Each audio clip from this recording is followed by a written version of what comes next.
Ketua Umum PBNU KH Yahya Khalil Stakuf atau Gus Yahya menegaskan saat ini tak akan mundur dari jabatannya meskipun mendapat desakan dari Syuriah Minggu 23 November 2025 dini hari. Secara ketentuan organisasi, Gus Yahya mengatakan hasil rapat harian Syuriah yang sebelumnya mendesak ia mundur tak bisa jadi alasan. Penegasan Gus Yahya tersebut disampaikan seusai ia menggelar rapat dengan jajaran pengurus wilayah Nahdlatul Ulama atau PWNU dari berbagai daerah di Indonesia yang dipusatkan di Hotel Novotel Samator Surabaya, Minggu 23 November 2025 dini hari. Rapat ini diikuti puluhan perwakilan PWNU. Dalam rapat tertutup itu, Gus Yahya mengatakan sudah menjelaskan persoalan yang terjadi belakangan ini. Beberapa hari ini internal PBNU memang tengah menjadi sorotan. Hal ini setelah Gus Yahya diminta mundur dari jabatannya oleh internal di NU. Permintaan ini diketahui dari risalah rapat harian Syuriah di Hotel Esten City Jakarta, Kamis 20 November 2025 lalu. Dalam edaran yang tersebar tersebut juga memberikan tenggat waktu. Jika dalam waktu 3 hari tidak mengundurkan diri, Gus Yahya akan diberhentikan sebagai Ketua Umum PBNU. Risalah ini diteken oleh Rois Aam PBNU KH Miftahul Akhyar. Salah satu sorotan utama adalah pengundangan narasumber dalam kegiatan Akademi Kepemimpinan Nasional Nahdlatul Ulama atau AKNNU yang diduga memiliki keterkaitan dengan jaringan Zionisme internasional. Syuriah menilai tindakan tersebut tidak sejalan dengan Maqasidul Qonun Asasi NU serta arah perjuangan organisasi dalam membela kemanusiaan.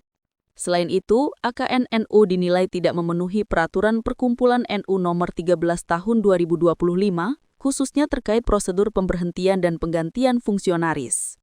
Gus Yahya menyatakan, hingga saat ini belum menerima dokumen fisik apapun secara resmi dari Syuriah, termasuk hasil rapat beberapa waktu lalu yang meminta ia mundur sebagai ketua umum.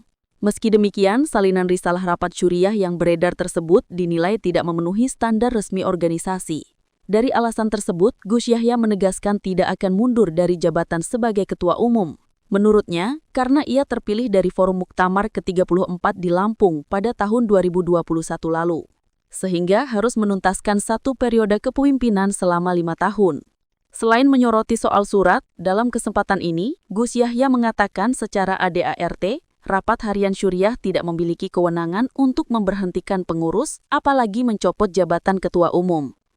Lebih jauh, Gus Yahya merasa yakin gonjang-ganjing di internal ini akan segera kelar.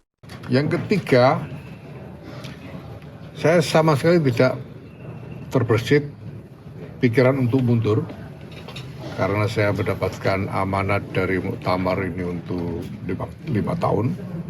Pada muktamar ke-34 yang lalu, saya mendapatkan mandat 5 tahun dan akan saya jalani selama 5 tahun. Insya Allah saya sanggup.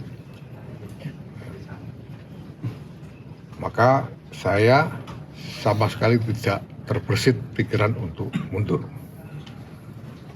Nah, yang keempat, bahwa kalau dikatakan kemarin itu sebagai keputusan rapat Syuriah, rapat harian Syuriah yang punya konsekuensi akan memundurkan ketua umum, maka saya tandaskan bahwa rapat harian Syuriah menurut konstitusi ADART tidak berwenang untuk memberhentikan ketua umum. Memberhentikan fungsionaris yang lain saja tidak. Ya. Apalagi gitu. Memberhentikan misalnya salah seorang wakil sekjen itu rapat harian Syuriah tidak bisa.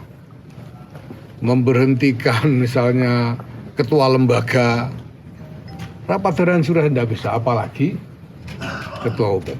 Jadi maka kalau kemudian rapat harian Syuriah ini menyatakan atau membuat satu implikasi untuk memberhentikan ketua umum, maka itu tidak sah. Download Tribun X sekarang, menghadirkan lokal menjadi Indonesia.